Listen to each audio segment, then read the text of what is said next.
Terceiro Conexidades, Encontro Nacional de Parceiros Públicos e Privados. Evento online, ao vivo, dias 28 e 29 de outubro. Empresas, entidades, fundações e associações representativas reunidas para planejar a retomada do desenvolvimento, abordagem de temas atuais e conexão entre poder público e empresas interessadas em investir nos municípios. Terceiro Conexidades, dias 28 e 29 de outubro. Realização UVESP, SABESP e Governo do Estado de São Paulo. Patrocínio Desenvolve SP, Banco do Empreendedor, Detran e EMAI. Apoio Rumo, Organização WLS Eventos e Conexão Municipalista. Parceiros de mídia, Rede Vida de Televisão e Jornal do Interior. Por trás desse gesto simples do seu dia a dia, tem muito mais do que você imagina. Tem o compromisso da Sabesp. Compromisso que nos leva a investir continuamente na expansão dos serviços e adoção de novas tecnologias, que nos leva a cuidar do ambiente presente para preservar o futuro. Somos 14 mil, cuidando de 28 milhões. Mais do que números, são vidas. Entregamos saúde que proporciona dignidade. Somos comprometidos com o que fazemos. Não é apenas sobre saneamento, é sobre a missão de transformar histórias. Somos a Sabesp. Agora, o Detran é digital e os principais serviços passaram para o Poupa Tempo para facilitar a sua vida. Transferência de veículo, segunda via da habilitação, licenciamento, registro de veículo e muitos outros serviços. É o Detran dentro do novo Super App do Poupa Tempo Digital. Um Detran digital na mão de cada cidadão. O Detran agora é digital. Se precisar sair, use máscara. Vamos ao próximo painel. Desculpa a interrupção rápida. Que estamos vivendo um novo normal. Né? E rapidamente, sem perda de tempo, nós passamos para o doutor Hamilton Augusto, advogado, amigo. Doutor Hamilton, que é especialista em direito eleitoral, administrativo, empresarial, negocial, professor coordenador dos ciclos de palestras em eleições do Instituto do Legislativo Paulista e membro fundador da Instituição Brasileira de Direito Público. Doutor Hamilton tem feito um belo trabalho de divulgação nos grupos de vereadores e prefeitos. Com a palavra, muito obrigado pela sua presença. Obrigado, Miziara. Quero agradecer imensamente o convite e parabenizar o VESP pelo evento, pelo terceiro Conexidades, e dizer que esse painel é um painel importante, painel sobre fake news, um tema tão atual, né? Que nós estamos no meio de uma eleição e a gente tem visto aí inúmeros fatos decorrentes justamente desse tema. Então eu vou, já sem me alongar, apresentar aqui os palestrantes desse painel. Nós teremos aqui presentes o Dr. Luiz Augusto Filizola Durso, que é especialista em cybercrimes e direito digital, professor de direito digital no MBA de Inteligência e Negócios Digitais da FGV, coordenador e professor do curso de Direito Digital da FMU, presidente da Comissão Nacional de Estudo dos Cybercrimes da Abracrim, pós-graduado pela Universidade de Castilla-La Mancha, na Espanha, pós-graduado em Processo Penal pela Faculdade de Direito da Universidade de Coimbra, em Portugal, pós-graduado em Direito Digital e Compliance pelo Instituto de Direito Damásio e IBMEC de São Paulo, auditor do Tribunal de Justiça Desportiva de São Paulo, membro do Grupo de Estudos de Direito Digital da Fiesp, membro do IBCCRIM e integra o escritório Durso e Borges Advogados Associados. Doutor Luiz Augusto Durso, passo a palavra para o senhor tem 15 minutos para a sua explanação. Obrigado, doutor Hamilton, bom dia a todos. Antes de mais nada, queria agradecer ao VESP pelo convite. Doutor Luiz Augusto, o seu áudio está baixo, por favor. Alô, me ouvem bem? Melhor? Um pouco mais, está baixo aí. Alô? O senhor consegue falar um pouquinho mais alto? De repente pode ser. Esse agora melhorou, troquei o microfone. Melhor? Melhorou. Então, muito bom dia a todos. Queria agradecer aqui ao nosso coordenador, doutor Hamilton Augusto, pela apresentação dos trabalhos. Agradecer ao VESP pelo convite. É uma honra estar aqui neste evento tão importante para falar de um tema que também é muito caro, principalmente em ano eleitoral, a questão das fake news, e tem um impacto na política gigantesco. Queria mandar um grande abraço ao Elisiara, que é grande amigo do meu pai. Então, meu pai falou, se você estiver com o Elisiara, mande um abraço a ele, que é um querido amigo. Então, aqui eu sou portador desse abraço.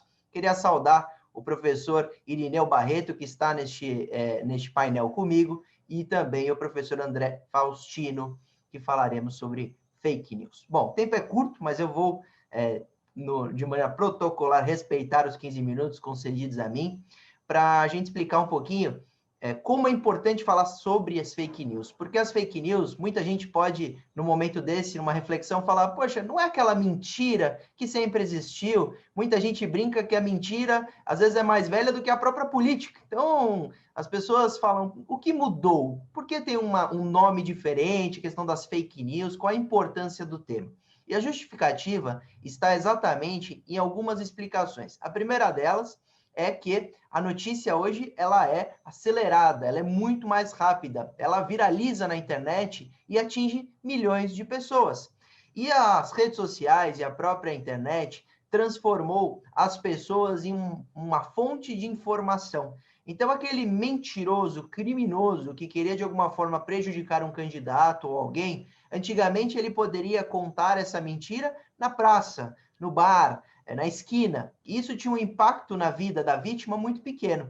Hoje, esse indivíduo muitas vezes cria um portal de jornalismo falso, se passa por jornalista profissional para divulgar notícias falsas. E o impacto disso na democracia é muito grande. Outra situação que é muito preocupante com relação às fake news é a coleta de dados. Então, nós estamos vivendo num mundo cada vez mais conectado, que os sistemas estão se comunicando e cada vez mais integrado às nossas vidas. Vale dizer, o nosso relógio tem internet, nosso smartphone tem internet, a TV tem internet, a geladeira tem internet. E a partir do momento em que tudo tem internet no mundo do IoT, Internet of Things, internet das coisas, tudo de alguma forma colhe informação e dados. Então, os algoritmos que estão fazendo essa coleta conhecem muito bem o usuário.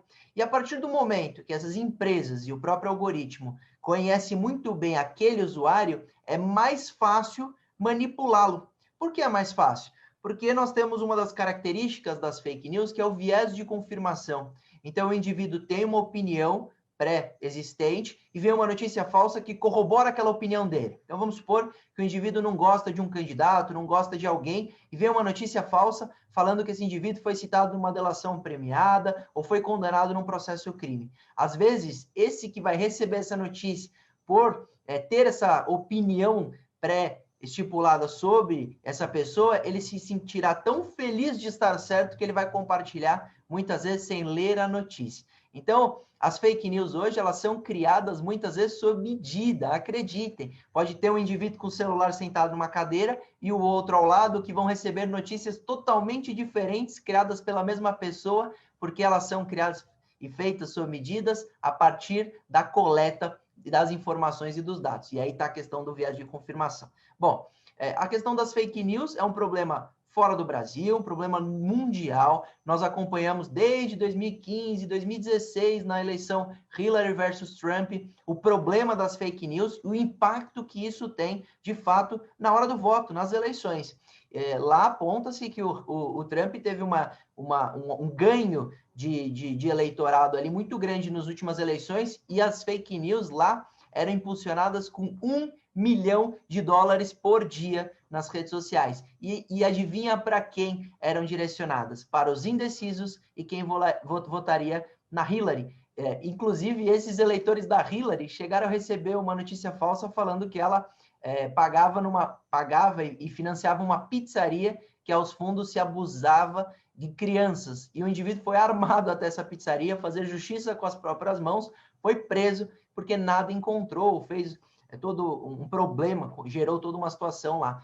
Baseado em quê? Em fake news. Então, a gente percebe que tem uma tendência de maximizar o impacto das fake news com impulsionamento na internet, com base dessa coleta de dados absurda e essa invasão de privacidade por todos esses aplicativos conectados, e que empresas vendem esse serviço. Então vai ter candidato mal intencionado que poderá encontrar uma empresa dessas, pagar para que ela emita fake news na internet. E aí vai, claro, ou a favor dele ou contra o candidato que é da oposição. E isso é gravíssimo. Imagina que eleitor que quer votar em candidato com base em notícia falsa. Imagina você votar em alguém que está divulgando notícias que ele entregou obras, ONGs, que é um grande gestor e, na verdade, nada fez. Isso é muito preocupante. E quando a gente analisa a questão das fake news no Brasil, claramente o país reagiu com base nesse momento catastrófico, que eu analiso como muito preocupante,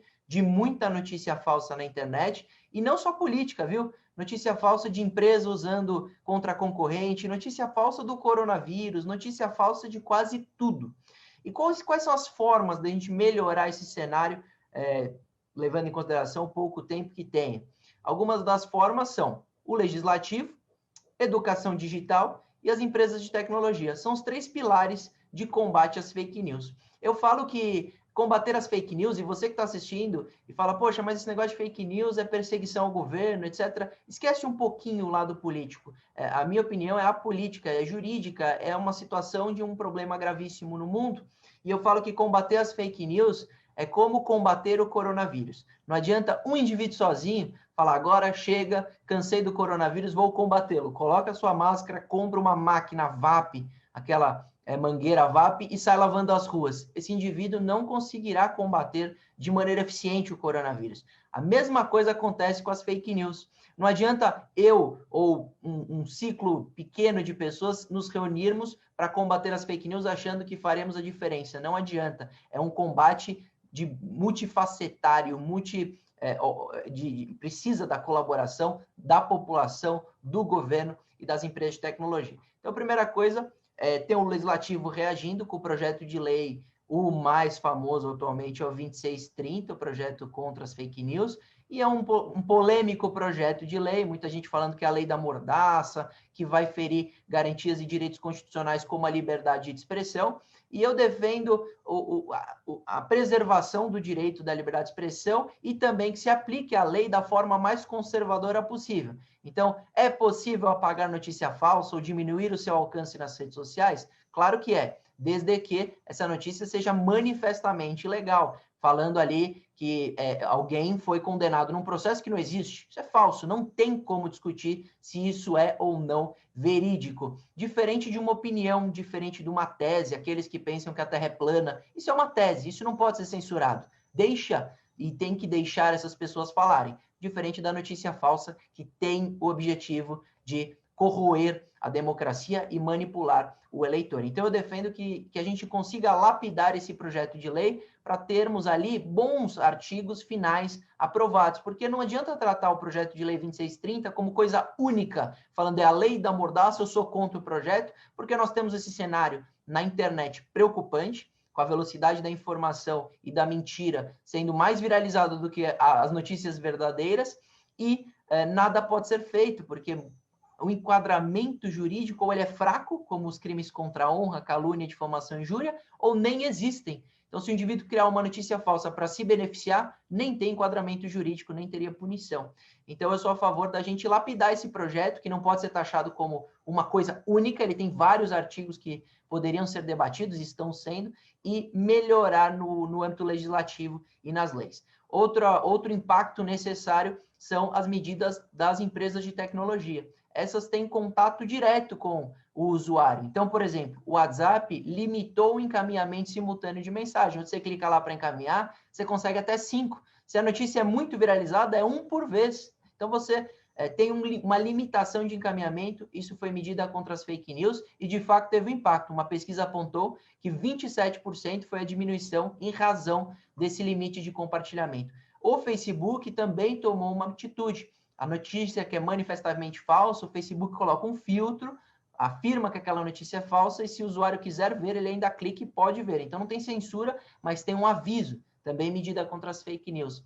Então você percebe que as redes sociais têm um papel importantíssimo no combate às fake news e precisam atuar. E o terceiro papel é o papel da educação digital, do Estado, de todos nós. E aqui a UVESP faz o seu papel em criar uma parte e um painel nesse congresso de fake news para podermos debater os impactos nas eleições e que avisarmos que, se de fato as pessoas checarem a informação, terem esse critério antes de sair compartilhando, sabendo que isso gera responsabilidade. Eu mesmo tive a honra de ser o coordenador da cartilha Todos contra as Fake News, lançado esse ano na Câmara Municipal de São Paulo, está à disposição para toda a população que quiser. É uma cartilha que a gente apresenta exatamente isso, o impacto das fake news, como isso afeta a democracia no mundo inteiro e que, de alguma forma, isso gera responsabilidade e que é possível o usuário ter atenção para não cair nessas armadilhas das notícias falsas.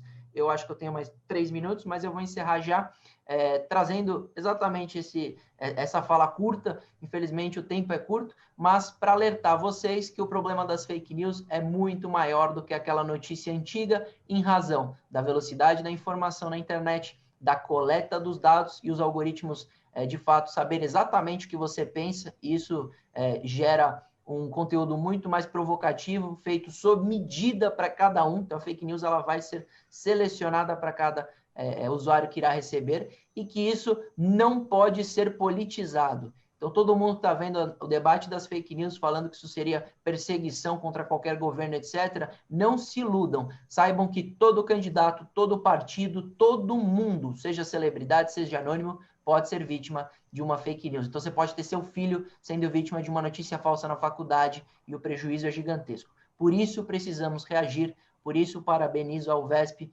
por esse espaço para falarmos do problema das fake news, do combate pelo legislativo, pelo executivo e também pelas empresas de tecnologia, e chamar você que nos acompanha para essa importante luta em favor da verdade. Quem protege as fake news protege a mentira. Ninguém quer votar com base em mentira. Então, venha para o lado da verdade, protejam a verdade e lutem contra as fake news. Então, eu queria agradecer o convite, desejo muita saúde a todos e permaneço aqui no painel, agradecendo também os meus debatedores e colaboradores aqui. Grande abraço. Antes da manifestação do doutor Hamilton Augusto, eu quero cumprimentar o doutor Luiz Augusto e dizer aos nossos internautas, telespectadores e amigos, nós estamos com 243 pessoas ao vivo, compartilhamento já atingindo a casa de 50, e este tema é fundamental para as eleições. Fake news é um vírus que está alastrando, assim como o Covid, é preciso cuidado, é preciso se preparar. Eu quero enviar ao doutor Durso, brilhante advogado, amigo querido, defensor da OAB, escritor, palestrante, um belíssimo orador. Um forte abraço, através de você, Luiz Augusto. E volta a palavra ao doutor Hamilton. Bom, eu quero cumprimentar o doutor Luiz Augusto, parabenizar pela explanação. De fato, é muito importante essa questão nesse ano, principalmente eleitoral, né? Não só nesse ano, claro, mas destacando o impacto nessas eleições. Nós temos visto isso corriqueiramente, vindo desde a eleição americana até a eleição atual. Importante também esse ponto que ele falou da questão da atuação das redes sociais. A gente sabe que tem Facebook, Instagram, eles fizeram convênios com a Justiça Eleitoral, então eles vão atuar independente da atuação judicial. Então, teremos páginas aí tiradas do ar sem atuação judicial. E a questão da liberdade de expressão, que a gente tem uma diferença entre liberdade de expressão e ilícito, principalmente ilícito eleitoral. E isso aí tem uma linha tênue aí que não dá para se defender que tudo é liberdade de expressão. Então, parabenizo o doutor Luiz Augusto pela sua explanação. Vamos passar para o próximo palestrante, é o doutor Irineu Francisco Barreto Júnior. Ele é pós-doutor em Sociologia pela Universidade de São Paulo, é doutor em Ciências Sociais pela PUC São Paulo, mestre em Ciências Sociais pela PUC São Paulo e bacharel em Sociologia e Ciência Política. Docente de Metodologia da Pesquisa Científica e Didática no Ensino Superior, no Programa de Mestrado em Direito da Sociedade da Informação e do curso de Graduação em Direito do Centro Universitário da FMU São Paulo. Bom, com a palavra, doutor Irineu Francisco, o senhor tem 15 minutos para sua explanação. Bom dia a todos, a todas. Pergunto se vocês me ouvem. Estão me ouvindo? Estão me vendo bem? Eu quero iniciar aqui a minha apresentação agradecendo ao VESP pelo honroso convite para participar aqui do terceiro Conexidades. Eu cumprimento, então, o Dr. Sebastião Miziara, uma autoridade jurídica conhecida já de toda a comunidade paulistana, paulista e brasileira. O Dr. Hamilton Augusto, nosso coordenador, também o cumprimento, parabenizo pela condução dos trabalhos. Meus colegas, diletos amigos, professor Luiz Augusto Durso, professor André Faustino, também os cumprimento no início dessa manhã, e quero então passar a minha exposição também salientando o desafio, como falou meu colega, professor Luiz Augusto Durso, de nos manifestarmos em 15 minutos, e eu perdi já 1 minuto nessa apresentação. Eu quero agradecer também ao Programa de Mestrado em Direito da Sociedade da Informação, da IFMU, como mencionou o Dr. Hamilton, eu sou professor desse programa e desde 2006 nós vimos, desde 15 anos já, então, acompanhando essa conexão entre direito, internet, direito e novas tecnologias, tanto no que se refere à legislação, como também essas manifestações no âmbito da sociologia, da política, da cultura, da economia. Eu mesmo, como foi lido no meu currículo, eu sou um sociólogo de formação, mas tenho o privilégio de me comunicar e ser professor de direito já há bastante tempo. Então, a minha perspectiva nessa abordagem também é um pouco diferente dos demais palestrantes que vieram na parte da manhã. Eu acompanhei o primeiro painel notável, autoridades do Tribunal de Contas, da legislação, especialistas em direito eleitoral. O meu olhar é um pouco mais voltado à ciência política, que é a minha área de atuação. E eu tenho acompanhado também esse fenômeno da desinformação, das fake news, pelo menos nos últimos 2 anos, com bastante intensidade. No âmbito do pós-doutorado, que eu concluí agora, o ano passado, na Universidade de São Paulo, eu havia me proposto a investigar essa intersecção entre uso de dados pessoais e eleições. Exatamente como mencionou meu colega, professor Luiz Augusto, já há algum tempo as eleições têm sido contaminadas por esse vírus, têm sido inoculadas pelo vírus da desinformação. E foi o que aconteceu também no Brasil em 2018. Nós imaginávamos que essa eleição seria decidida, ou pelo menos haveria uma grande interferência nessa eleição, interferência do impulsionamento de conteúdo eleitoral a partir dos dados pessoais dos usuários das redes sociais. Em 2008, uma alteração na legislação eleitoral admitiu pela primeira vez o impulsionamento de conteúdo pago, desde que por partidos, coligações, desde que não fosse um conteúdo ofensivo, um conteúdo que suspeitasse a legislação eleitoral, foi permitido, então, em 2018, esse impulsionamento, desde que, reitero, seguida a legislação eleitoral. Não foi exatamente o que aconteceu. Houve impulsionamento de conteúdo, sim, mas foi bastante escasso pelo Facebook, pelo Twitter, pelo Instagram, e o que nós vimos na eleição presidencial brasileira de 2018 foi, aí sim, o impulsionamento inautêntico de conteúdo por WhatsApp. Essa é a primeira referência analítica desses 2 anos que eu estou estudando o fenômeno. O Brasil inovou. De fato, como muito bem mencionou meu colega, o professor Luiz Augusto, a desinformação já havia ocorrido na eleição dos Estados Unidos, também no plebiscito para a saída do Reino Unido da zona do euro, o chamado Brexit, mas no Brasil nós inovamos pelo uso do WhatsApp, na eleição presidencial brasileira de 2018. Qual o problema? Apesar de boa parte desse conteúdo ser disseminado de forma orgânica, ou seja, deliberadamente, porque os usuários das ferramentas de internet, WhatsApp, o fazem como ativismo político, militância política, o que é absolutamente legítimo, também houve impulsionamento ilegal, impulsionamento automatizado e impulsionamento pago, o que inclusive está sob escrutínio ainda da Justiça Eleitoral, de candidatos que foram custeados para que o seu conteúdo fosse impulsionado de forma inautêntica, principalmente por WhatsApp e um pouco por Twitter. Então, o nosso marco temporal analítico é o ano de 2018. Pois bem, só que eu continuei estudando esse assunto, viu, doutor Hamilton? Que interessante, no ano de 2019, eu, como pesquisador, terminando o meu pós-doutorado, e também nós temos um grupo de pesquisas, o qual eu coordeno, chamado Ética e Democracia na Sociedade da Informação. Temos até, eu vi aqui entre os participantes, tem uma aluna minha que faz parte do grupo de pesquisa que está assistindo aqui conosco, fora aqueles que estão acompanhando pelo Facebook e pelo site do Conect Cidades. O que nós percebemos em 2019? Um elemento realmente bastante original.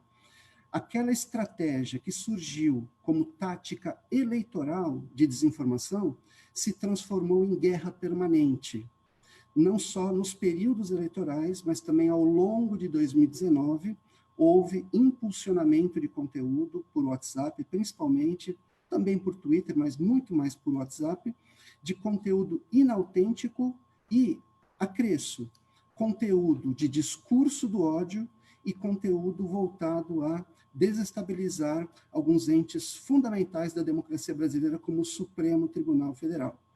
Então, eu fiz, junto com os meus pesquisadores, mas principalmente no âmbito do meu pós-doutorado, nós acompanhamos alguns grupos de WhatsApp cujos membros são claramente antidemocráticos. Esse movimento que veio a público agora, no ano de 2020, até mesmo o inquérito no Supremo Tribunal Federal, ora presidido pelo Alexandre de Moraes, um inquérito voltado a investigar a atuação de grupos antidemocráticos, nós já havíamos verificado isso, esse fenômeno, no ano de 2019.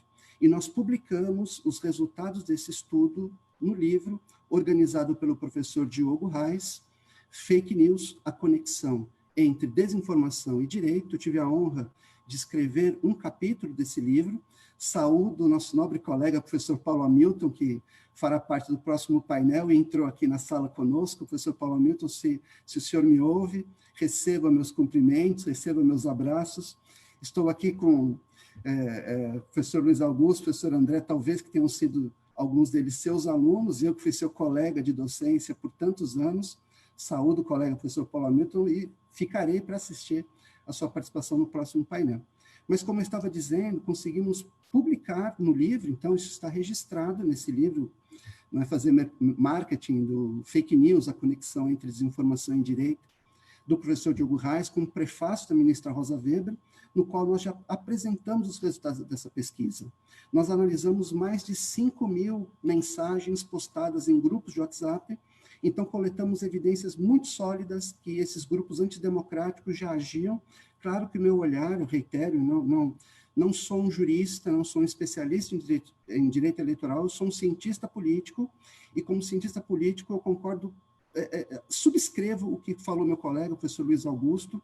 A fake news e a desinformação, esses fenômenos estão contaminando o ambiente democrático, estão intoxicando o ambiente democrático e nos levam, enquanto sociedade brasileira, em alguns momentos, a fazermos escolhas ruins, escolhas orientadas pela raiva, pelo medo, pelo discurso do ódio. Agora, quem conhece muito mais discurso de ódio do que eu é o André Faustino, que vai falar depois de mim, então, se quer, eu vou me adiantar. Para minha surpresa, ou não, a estratégia de desinformação continuou, e no ano de 2020, a estratégia, a grande tática de desinformação foi voltada à epidemia da Covid-19. Manchete do jornal Folha de São Paulo, de 11 de junho de 2020. Brasil lidera desinformação sobre número de casos e mortes em relação à Covid-19 no mundo.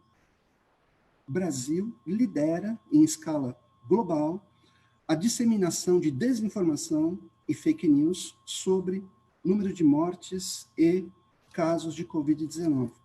Essa manchete do jornal Folha de São Paulo é baseada no trabalho de agências de checagem, o professor Luiz Augusto também mencionou a importância delas, falou um pouco hoje, e num outro encontro que nós fizemos há aproximadamente 10 dias, que já tratamos desse assunto. Elas são imprescindíveis, e nós somos, o Brasil é um case mundial de desinformação pela Covid-19. Por quê? O que leva agentes privados, agentes públicos, governantes, a investir na desinformação? Isso porque nós vivemos um ambiente altamente politizado no que se refere à hiperpolarização política, desde os anos 2013, basicamente, mas essa hiperpolarização hiperpartidarização, essa hiperpolarização ganhou força na eleição presidencial brasileira de 2018. Então, a estratégia da desinformação como tática permanente é muito importante para manter mobilizadas as claques, os grupos de apoio desses que agora se encontram nos extremos do espectro político brasileiro, no qual eu coloco esses grupos antidemocráticos. Assim como o professor Luiz Augusto, eu não quero politizar, partidarizar essa questão. Como cientista político, eu morro de medo de que isso aconteça. Mas estou falando de grupos antidemocráticos, estou falando de grupos que o Supremo Tribunal Federal está investigando. E, enfim, não estou falando de partidos políticos ou de candidatos. Estou falando de grupos antidemocráticos que continuaram investindo nessa estratégia de desinformação, porque é uma estratégia que mantém esses grupos mobilizados, ativos, e é um capital político muito importante essa capacidade de articulação e de mobilização. Essa estratégia de desinformação sobre a Covid-19, basicamente, ela se pautou em 5 pilares. Primeiro, o combate ao isolamento social. O segundo, vamos dizer assim, a politização de tratamentos à doença, a Covid, isso logo no começo. A desinformação veio trazendo também curas que não são comprovadamente eficazes em termos científicos, mas para as estratégias de desinformação são um ativo muito poderoso. Desinformação também contra políticos do Brasil inteiro, governadores e prefeitos que assumiram a vanguarda no combate à Covid-19 e promoveram medidas amargas, como isolamento social, fechamento do comércio em algumas cidades, em algumas localidades. Essas medidas são amargas, então foi também um terreno bastante propício e fértil para os grupos de desinformação atacarem esses políticos. O quarto componente, uma polarização ideológica que atacava a China. Como a Covid surgiu na China, os primeiros casos, nós nem sabemos se efetivamente surgiu na China, mas os primeiros casos diagnosticados vieram da China, e a China, por se tratar de um país, apesar de economia de mercado, é um país politicamente fechado, partido único, a censura. Não gosto da China, não tenho o menor interesse que o Brasil adote uma ideia da política da China, mas também não acrescenta nada ao combate à Covid-19, torná-la numa bandeira ideológica, porque a doença surgiu na China. Chamar a doença de vírus chinês ou coisa parecida não acresce em nada o combate à pandemia. E uma quinta onda muito forte que surgiu nos últimos 2 meses, ondas de desinformação sobre vacinas. Aguardem, essas ainda vão render bastante, lamentavelmente. As vacinas também foram ideologizadas e, com isso, acabam mobilizando os grupos de desinformação, porque, como eu disse, eles são muito propícios a essa hiperpartidarização, hiperpolarização, e nós ainda ouviremos muito sobre desinformação em relação às vacinas. Por fim, quero usar esses meus 2 minutos finais para falar que eu e os componentes do meu grupo de pesquisa estamos monitorando a eleição para prefeito aqui na cidade de São Paulo, para ver se a gente consegue entender se haverá ou não desinformação, fake news, e se de fato haverá um impacto. Claro que nós temos limitações, é um monitoramento qualitativo, não é um movimento quantitativo, e eu tenho percebido, até pelo que falou o professor Luiz Augusto, a desinformação arrefeceu, diminuiu, pelo menos por enquanto no primeiro turno, diminuiu a onda de desinformação, estou falando aqui de São Paulo, capital, e na eleição para prefeito. Em boa parte arrefeceu por conta dessas medidas que o meu colega Luiz Augusto mencionou. A articulação feita pelo Tribunal Superior Eleitoral, em 2019, foi considerado crime eleitoral o impulsionamento de conteúdo inautêntico pelas redes sociais e por WhatsApp. Hoje configura crime eleitoral. Não impulsionamento pago, Facebook, isso é permitido, desde que guardadas as regras eleitorais. Mas o que foi vedado agora é o comportamento inautêntico, o envio não autorizado de mensagens, e isso, de fato, ajudou a mitigar os efeitos da pandemia. Muito bem lembrado pelo professor Luiz Augusto, os convênios entre o Tribunal Superior Eleitoral e o Facebook, principalmente, que o Facebook é dono do próprio Facebook, do Instagram e do WhatsApp. Então, existem mecanismos agora para que nós possamos denunciar comportamento inautêntico, usuários que disparam mensagens em massa. Enfim, não vou entrar no mérito, porque, de fato, nós estamos percebendo que arrefeceu aqui em São Paulo. Talvez no segundo turno elas voltem, porque o segundo turno, por se tratar de uma eleição mais polarizada entre dois nomes, nós estamos atentos para ver se a desinformação voltará no segundo turno. E um último componente, a gente percebe que a desinformação diminuiu aqui em São Paulo, e a gente percebe isso também no Brasil, porque há uma dispersão entre as candidaturas. Os espectros ideológicos de esquerda, de direita e de centro estão muito pulverizados. E a desinformação, ela precisa da polarização. A desinformação só funciona em ambientes polarizados. Como hoje nós temos os espectros políticos pulverizados em diferentes candidaturas, a estratégia da desinformação perde eficácia, porque ela exige um comportamento que só, como uma cultura bacteriana que prospera em ambientes, em momentos que são propícios a ela. Acabei passando um minutinho do meu tempo, eu peço desculpas, devolvo a palavra aqui para o nosso coordenador e agradeço mais uma vez pela oportunidade de falar.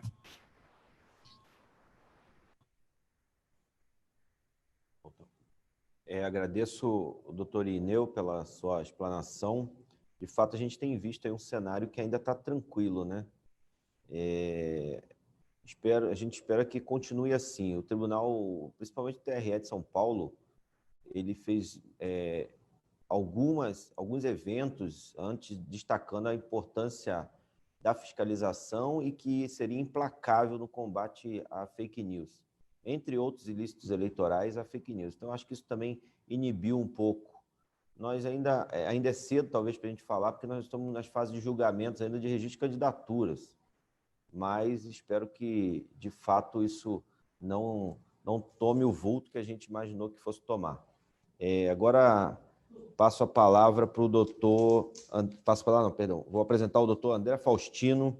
Ele é advogado, doutorando em Direito pela FADISP, mestre em Direito na Sociedade da Informação, da FMU, bacharel em Direito pela FMU, especialista em Direito Imobiliário pela FMU, bacharel em Música pela FAMOSP, especialista em Direito Civil pela FMU, tem curso de extensão em Compliance, Lei Anticorrupção pela FAAP, especialista em Direito Digital aplicado pela FGV e tem extensão em Direito Digital pela FAAP, extensão em Law Economics da Media Platforms da Universidade de Chicago. Com a palavra, o doutor André Faustino. O senhor tem 15 minutos para a sua explanação. Bem-vindo. Obrigado. Bom dia, doutor Hamilton. Aqui cumprimento todos os integrantes da mesa. Saúdo o querido professor Irineu. Saúdo o querido professor Paulo Hamilton. Fui aluno dele na graduação de Introdução ao Estudo do Direito. Saúdo o querido colega professor Luiz Augusto e demais presentes, mesmo que virtualmente, aqui no nosso encontro, nesse nosso bate-papo. E já de antemão gostaria de parabenizar a iniciativa da UVESP em propiciar um evento como esse, onde existe uma discussão plural sobre diversos assuntos importantes no seio da sociedade, e dentre um deles as fake news que aqui falamos e a sua relação com as eleições e o processo eleitoral. Acompanhei atentamente a fala do colega Luiz Augusto, do querido professor Irineu, e, embora advogado, confesso que sou muito próximo, e talvez mais próximo até do estudo da sociologia do que, evidentemente, do direito. Acredito que nas ciências sociais as respostas estejam um pouco mais próximas do que até efetivamente no direito quando se fala de fake news. Então, minha abordagem vai ser um pouco mais pelo viés da sociologia, uma sociologia ligada com a sociologia do direito, e depois uma interface ao direito dogmático, efetivamente, alguns diplomas que buscam regular essa relação de fake news e de conteúdo criado efetivamente na internet, especificamente nas redes sociais. Antes de começar minha fala, sempre gosto de estabelecer um paradigma intelectual e de base, e aqui eu vou me ater a um livro que eu acho fundamental, que tenho retomado o estudo dele, que é um livro do Michel Foucault, filósofo francês e historiador, que se chama A Coragem da Verdade. Nesse livro, Foucault vai falar brilhantemente a respeito da necessidade de ter coragem em dizer a verdade. E que, às vezes, existe um abismo de diferença entre o que nós falamos e o que nós fazemos. O Foucault, nesse livro, vai justamente propor o estudo da escola estoica e da escola cínica em relação a um fenômeno chamado parresia, ou parrésia. Não vou me ater, não vou fazer uma resenha do livro, mas acredito que esse ponto de partida vai guardar muita relação com o que acontece na internet e, efetivamente, nas redes sociais. O Foucault, muito sabiamente, ao propor essa discussão a respeito da coragem da verdade, nos traz, e, na verdade, evidencia a dificuldade, isso principalmente do seu ponto de vista dos intelectuais, né, de quem estuda, e isso eu trago para o seio da sociedade, de uma dificuldade entre viver uma vida real ou conduzir uma vida de forma real e ter a coragem de dizer a verdade em relação a essa vida vivida, em relação a uma forma de pensar. Mesmo que isso custe a própria vida, ele mesmo vai dizer isso. As redes sociais e a internet justamente vão possibilitar de forma efetiva essa dicotomia entre uma vida vivida ou relações efetivamente vividas de uma vida virtual pautada pela mentira, por aquilo que eu gostaria de ser, e isso vai gerar uma crise de identidade. A característica do indivíduo do nosso tempo é justamente a pluralidade de identidades. Se um paradigma anterior era uma identidade única, una, que acompanhava a gente desde que a gente nasceu, hoje a própria desenvoltura e o desenvolvimento social deixa isso em ruína, porque hoje é possível ter diversas identidades, e as redes sociais e a internet possibilitam isso. O debate público e o ambiente de desenvolvimento, pelo menos, da divulgação da política, ele se transmuta do ambiente real para as redes sociais. E as eleições de 2016 deixaram isso de forma muito evidente. Foi o primeiro pleito eleitoral onde o debate se transmutou da esfera real para uma esfera virtual. Notório, naquele momento, nas eleições presidenciais americanas, o desenvolvimento de tecnologias de desinformação efetivas e moldadas para manipulação da opinião pública e de atingimento de um resultado no pleito eleitoral, do qual eu evidencio as deepfake. Até as eleições de 2016, deepfake para manipulação da opinião pública não era uma ferramenta endêmica e, de certa forma, tão adequada e tão utilizada. Em 2016, pelo menos a partir de 2016, nós temos um uso de forma bastante sistêmica desse tipo de tecnologia. Então, as redes sociais propiciaram essa transmutação, deslocamento desse debate político e do ambiente onde se faz a propaganda ou a campanha eleitoral para as redes sociais. As redes sociais são marcadas por uma volatilidade de conteúdos, um volume absurdo de conteúdos postados e uma questão de um exercício, de certa forma, irrestrito de uma liberdade de expressão. Basta nós vermos o próprio Marco Civil da Internet, no seu artigo 19, onde ele vai prever que o provedor de aplicação de internet, e aí a gente tem Facebook, Twitter, todas as redes sociais, não é responsável por conteúdo gerado por terceiro. E vai estabelecer, inclusive, uma regra para a remoção desses conteúdos que só podem ocorrer mediante uma ordem ou determinação judicial. Pois bem, a rigor, na interpretação do artigo 19, essas redes sociais não seriam responsáveis pelos conteúdos gerados por terceiros. E aí inclui-se o discurso de ódio, fake news e assim por diante. Aqui faço uma ressalva do artigo 21, que quando existe aquele conteúdo envolvendo a revenge porn ou pornografia de vingança, o próprio usuário pode solicitar a remoção de conteúdo. O fato é que a própria sociedade e essas empresas que constituem redes sociais se amoldaram por uma necessidade social, independente de notificação judicial, começaram a fazer um filtro, um controle desses conteúdos endêmicos relacionados à desinformação, à mentira, com vistas a manipular a opinião pública. Notem que esse combate de todo um sistema social, envolvendo o Estado dentro do judiciário, o legislativo, envolvendo a sociedade em relação a agências de checagem privadas, a postura de usuários na rede social e das próprias redes sociais, elas guardam relação com essa fake news ou essa desinformação com vistas à manipulação da opinião pública, quer seja com interesses eleitorais, quer seja com interesses de obtenção de lucro ou de vantagem por um lado, mas no final vai desaguar na própria campanha ou nos pleitos eleitorais.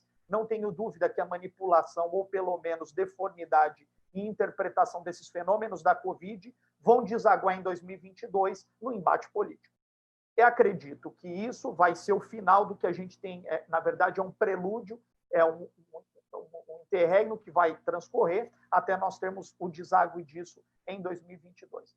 Portanto, nós temos uma discussão nas redes sociais, que hoje é o ambiente de discussão. Tem uma pesquisa interessante, eu não gosto só de falar do Brasil, porque às vezes a gente tem aquela impressão de o Brasil é um país de terceiro mundo, subdesenvolvido, que não tem muita cultura, e a gente cai numa zona comum, num senso comum. Mas tem uma pesquisa, e essa pesquisa eu trago aqui de propósito, ela é de 2016, de um instituto americano que chama Pew Research, e esse instituto, nessa pesquisa, vai falar que 67% dos americanos adultos buscam informação, conteúdo, no Facebook. Então, isso não é um privilégio nosso de uma eleição ou de conteúdo, ou de interesse por político, ou o que é que seja, em WhatsApp ou em uma rede social. O americano também busca isso. As eleições Biden-Trump esse ano deixam muito transparente a superficialidade do debate político. Não é porque é o Trump e o Biden que as discussões são profundas, envoltas de preocupações sociais, são discussões, via de regra, muito superficiais, muito perfunctórias, e que evidenciam que, na verdade, as redes sociais são democráticas sobre o ponto de vista da possibilidade de geração da desinformação, de conteúdos de ódio. As redes sociais, por si, são um ambiente onde esse embate ideológico é posto e é manipulado com vistas justamente à influência e à interferência nessa opção, nessa questão do eleitor. Mas volto anteriormente, e aí fatos que não dialogam e não guardam relação com a própria fake news e com as redes sociais, e esses momentos ligados à sociedade tecnológica, de uma hiperinformação, hiperexposição, mas vou para o momento offline, vou dizer, antes da internet se popularizar, em 95.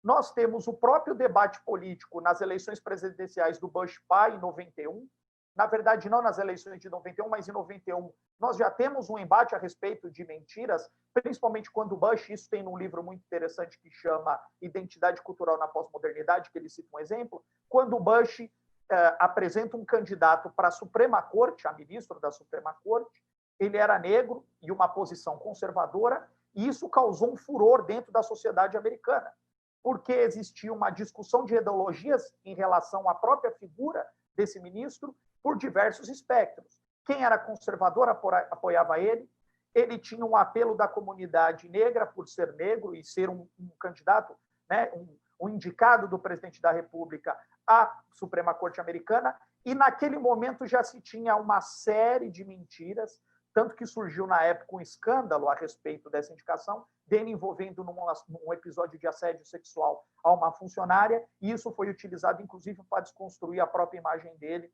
enquanto reputação ilibada e um provável candidato a ascender a um cargo de ministro na Suprema Corte Americana.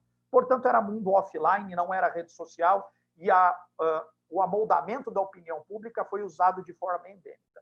As redes sociais foram o catalisador e elas possuem um componente que eu julgo de grande dificuldade, que é a regulação. Regular rede social, regular internet é um esforço hercúleo. E eu não considero que somente através da legislação seja possível, sempre digo que é necessário uma discussão plural, porque a internet envolve aspectos que não são só o direito. Portanto, regular a internet só buscando através do direito, considero uma tarefa não tão adequada, porque não vai regular os principais aspectos, levando em conta as camadas de superfície. Se nós levarmos em conta as camadas profundas como Deep Web ou Dark Web, nós não conseguiremos regular. Então, a regulação da internet se torna algo bastante complexo. E, por fim, para encerrar aqui com um ponto de vista, a própria dicotomia, na verdade, a própria distorção dos pleitos eleitorais trazem no seu bojo, na sua essência, uma própria noção de desinformação. Ou, se não for de desinformação, é de uma falta de coragem da verdade. E aqui eu não faço uma crítica com juízo de valor, mas apenas uma constatação. eu provoco a todos aqui presentes e aqueles que gostam de estudar uma leitura nos planos de governo apresentados por qualquer candidato, vereador, deputado, prefeito, governador, presidente da República, e nós veremos que existirá uma distorção, ou pelo menos uma distância, daquilo que é proposto num papel, numa época específica do pleito eleitoral, e daquilo que efetivamente é realizado na vida prática e o que vai produzir efeito na vida daquele que vota, que concede seu voto para aquele mandato eletivo. A própria natureza da campanha eleitoral, ela vai guardar informação com desinformação. E, de certa forma, ainda nós não temos figura de responsabilização dentro do direito eleitoral ou dentro do próprio ordenamento jurídico que faça um controle dessas campanhas de propagandas ou de programas de governo que são distorcidos ou não guardam relação com aquilo que é posto na prática depois na execução do mandato parlamentar. Então, nós temos um espectro eleitoral relacionado com o eleitor que é influenciado por essas fake news, mas, de certa forma, nós temos o próprio sistema que é alimentado por dentro do próprio sistema com ferramentas de desinformação, e aqui eu mostro os planos de governo. Muito interessante no último debate para prefeitos, aliás, o debate que teve numa emissora, onde a discussão ficou a respeito da veracidade daqueles conteúdos apresentados nos planos de governo, porque aquilo não guarda relação nenhuma com a verdade. Aquilo é um exemplo típico de desinformação. Mas a gente, às vezes, tem uma tendência de somente discutir sobre o lado da sociedade do indivíduo. Mas acredito que a desinformação passe muito também pelo candidato a um cargo dentro do Estado, e no caso aí desse pleito do vereador prefeito, mas nós temos também as fake news de formas endêmicas por parte até da estrutura do Estado, e aí é uma discussão um pouco mais complexa que a gente pode tratar em outro momento.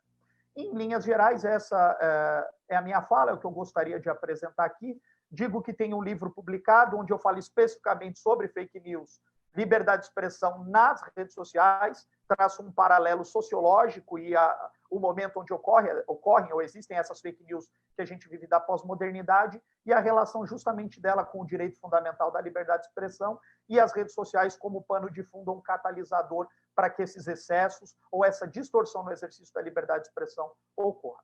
Então, convido a todos, quem quiser ler, está disponível em redes sociais, em todos os tipos de plataforma. E aqui encerro minha fala, agradecendo mais uma vez o convite, a iniciativa da UVESP, e de compartilhar esse ambiente, essa mesa com o querido professor Irineu e com o professor Luiz Augusto. E encerro minha fala. Muito obrigado.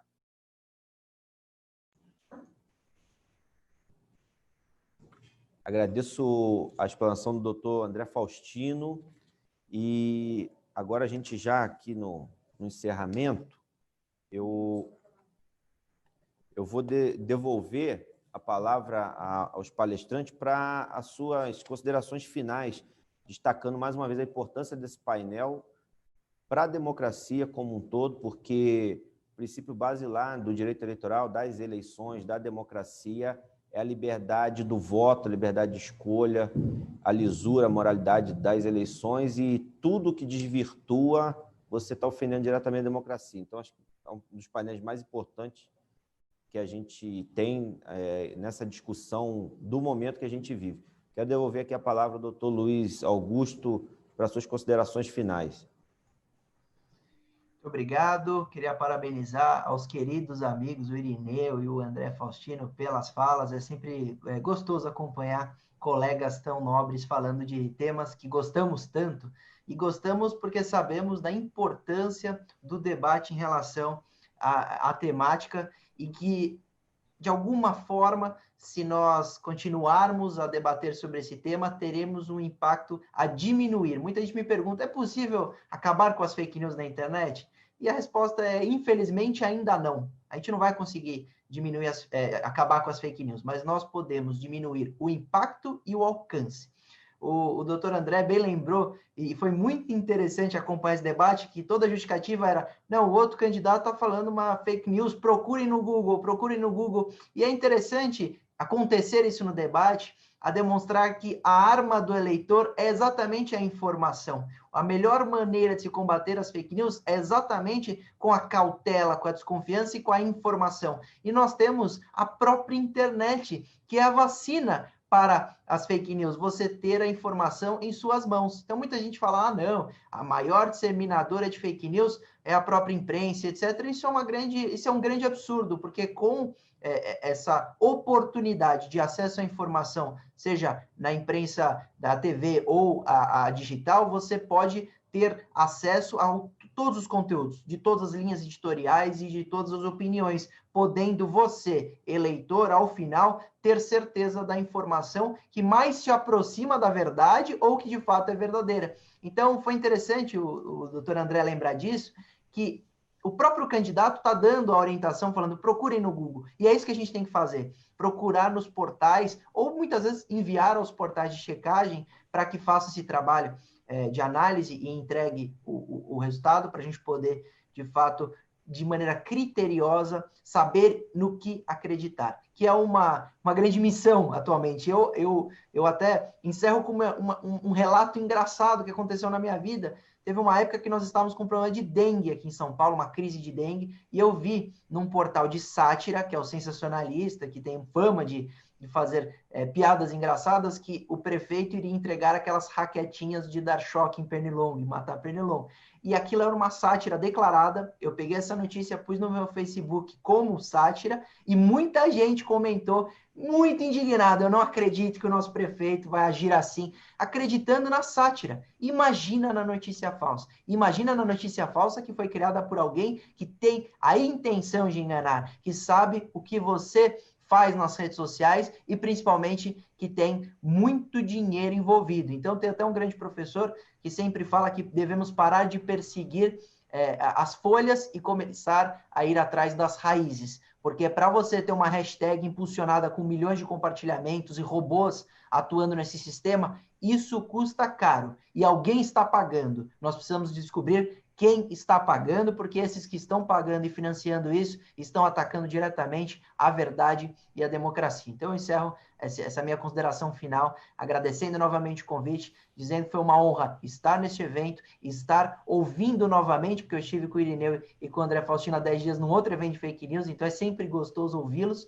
e falar que eu estou sempre à disposição para falarmos sobre fake news e para combatermos esse tema de relevância nacional e que a atuação de cada um faz toda a diferença. Então, fiquem com Deus, saúde e muito obrigado pelo convite.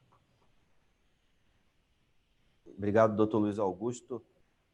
De fato, né, a gente tem essa disseminação, até porque a gente costuma ouvir também que a fake news, na verdade, a gente compartilha porque é aquilo que nos agrada aos olhos, né? Então, por isso que tem tanto compartilhamento. A tia que manda, a mãe, a avó, nos grupos de WhatsApp. E até aproveitando, antes de passar a palavra para o doutor Irineu, ele falou de impulsionamento, né? E a questão do controle da criminalização. E a gente tem um problema aí, até dentro disso que o doutor Luiz Augusto falou, de quem está por trás, porque, inclusive, a resolução e a legislação eleitoral, ela veda e criminaliza o disparo em massa, o uso de robô, né, no WhatsApp. E o eleitor, como o candidato, né, aquele pequeno candidato, ele não consegue criar esse tipo de coisa, fazer disparo uso de robô, disparo em massa. Tem empresas por trás disso. Eu tenho visto até dificuldade de candidatos para fazer a mutação da página comum para uma página política para fazer um impulsionamento simples. Então, veja que não é tão simples. Já está tendo uma restrição do WhatsApp dentro disso que vocês posicionaram. Então, diante disso, agora eu passo a palavra para o doutor Irineu fazer suas considerações finais. Quero apenas agradecer, doutor Hamilton Augusto, pela oportunidade, doutor Sebastião Miziara também, novamente, cumprimentá-lo, todos os organizadores do terceiro Conexidades, realmente um evento grandioso. Mais uma vez, professor Luiz Augusto, professor André Faustino, espero que tenhamos outras oportunidades de dialogar, quem sabe escrever alguma coisa juntos, né, o que sempre é bom. Deixo o nosso programa de mestrado em Direito da Sociedade da Informação à disposição, aberto aos interessados. Somos especialistas, nos tornamos especialistas nessa intersecção entre direito, internet e novas tecnologias, e dessa forma me despeço agradecendo e parabenizando a todos e a todas que aqui conosco estão. Muito obrigado. Obrigado, doutor Irineu. De fato, extremamente importante não só, né, a gente debater, mas especializar e formar. Inclusive, aí fica até uma sugestão, prepararmos cursos para os candidatos vereadores que virão aí, até para eles conseguirem dar conta do mandato e estarem de acordo com a legislação, porque a gente tem visto inúmeras pessoas cometendo irregularidades por desconhecimento, isso tanto dentro do mandato quanto aqueles que pretendem ingressar. Então, cumprimentando aqui o doutor Irineu, eu passo agora a palavra para o doutor André Faustino, para suas considerações finais. Bom, mais uma vez gostaria de cumprimentar o doutor Hamilton, o doutor Sebastião, os queridos colegas, o professor Irineu, o doutor Luiz Augusto, dizer que mais uma vez foi um prazer compartilhar o mesmo espaço, embora virtual. Precisamos fazer um encontro desse físico quando for possível, que aí vai ser delicioso, mas dizer que é um prazer, uma satisfação compartilhar e dividir o mesmo espaço com vocês. E agradeço o convite, mais uma vez, da UVESP e da iniciativa de propor e de apresentar a possibilidade de um debate ou uma exposição de ideias a respeito de um tema que envolve e que está no seio hoje da sociedade, que são as fake news e a desinformação. Costumo dizer que a verdade, o amor e a vida são os 3 grandes problemas da vida do ser humano. A filosofia é desafiada e tudo vai se basear em relação a isso. Acredito que a discussão ela é gigantesca, é possível, e essa é a grande maravilha de eventos como esse, onde a gente procura expor os nossos pontos de vista a respeito de uma das problemáticas da filosofia e da vida, que é a discussão a respeito da verdade, nesse caso, o viés negativo, que é a desinformação. Só para fazer um adendo, o doutor Hamilton falou que a tia, que ela acha que tem que compartilhar, o nome disso é pós-verdade. Ela não acha que é verdade, mas ela acredita e, por isso, ela compartilha, que é um fenômeno do nosso tempo. Então, ele é o que vai permear esse tipo de comportamento em relação à mentira, acreditando que é verdade. Mais uma vez, agradeço e digo que é uma satisfação e desejo um bom dia a todos aqui presentes e os que estão nos assistindo. Um abraço. Obrigado, doutor André. Eu quero agradecer a todos que trouxeram suas contribuições aqui, o doutor Luiz Augusto, doutor Irineu, doutor André. Agradecer a todos que estão nos acompanhando nesse painel. Quero agradecer, parabenizar o VESP, agradecer e parabenizar você, Miziara, a Sílvia, dizer que isso é importante e é um tema de extrema importância que a gente tem que estar diretamente ali batendo, insistindo e principalmente conscientizando, porque as eleições estão aí, dia 15 de novembro é o primeiro turno e a gente não pode deixar com que a população simplesmente seja ludibriada por notícias falsas ou que, de certa forma, o voto seja desvirtuado. Então, agradeço, é uma honra estar aqui, parabenizo ao VESP por esse evento. Passo a palavra para você, Miziara. Doutor Hamilton Augusto, nós aqui te agradecemos por aceitar o convite e coordenar este painel. E quero aqui reiterar os agradecimentos à querida amiga, doutora Marisa Amaro, pelo comando deste painel. Muito obrigado à doutora Marisa. E ao Milton, você e o João Henrique têm prestado um grande serviço aos grupos de vereadores, dos quais nós temos aqui acompanhando. Eu estava agora há pouco olhando no WhatsApp, no Face, aliás, os compartilhamentos existentes até agora. 200 pessoas, em média 250, acompanhando ao vivo até agora. Eu aproveito agradecendo a todos, cumprimentando a todos, em nome do professor conselheiro Dimas Ramalho, do Tribunal de Contas do Estado de São Paulo, que tem trabalhado também não só na análise de processos, mas orientando pedagogicamente prefeitos, vereadores e, principalmente, tem feito um trabalho maravilhoso com alunos, com a geração do futuro, aqueles que querem e verão, se Deus quiser, um Brasil melhor. Nós voltaremos às 14 horas, em ponto, com campanhas eleitorais. O painel organizado pelo professor Carlos Pagnanelli, presidente da Associação Brasileira de Consultores Políticos. Registramos também os nossos agradecimentos aos nossos apoiadores, mostrando agora uma bela mensagem da EMAI. Até às 14, se Deus quiser. Bom almoço a todos.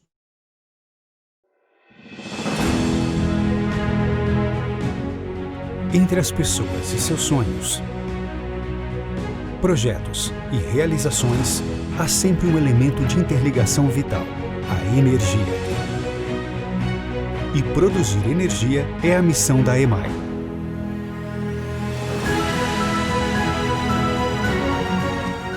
Essa história começou há mais de 100 anos, com a chegada da Companhia Canadense Light ao Brasil em 1899. De lá para cá, a EMAI consolidou seu papel essencial no desenvolvimento e abastecimento energético do estado de São Paulo, com eficiência, responsabilidade e resultados. Integrando a geração de energia, o controle de cheias e o fornecimento de água bruta para o abastecimento público.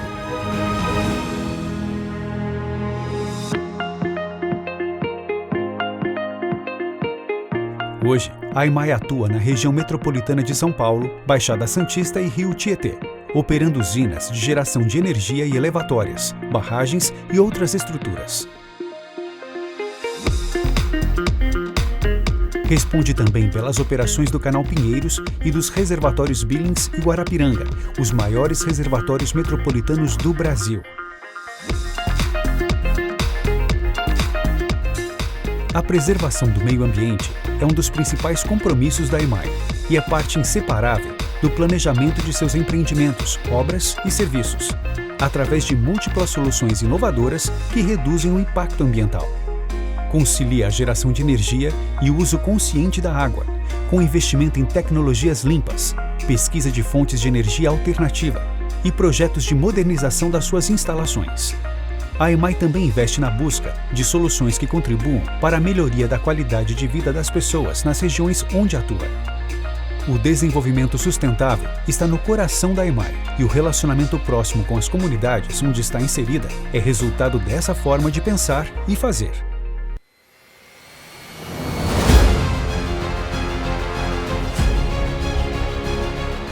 É com essa energia que continuamos trabalhando por São Paulo, com comprometimento, qualidade e respeito pelas novas gerações. Para superar os desafios e construir um futuro cada vez mais luminoso para todos.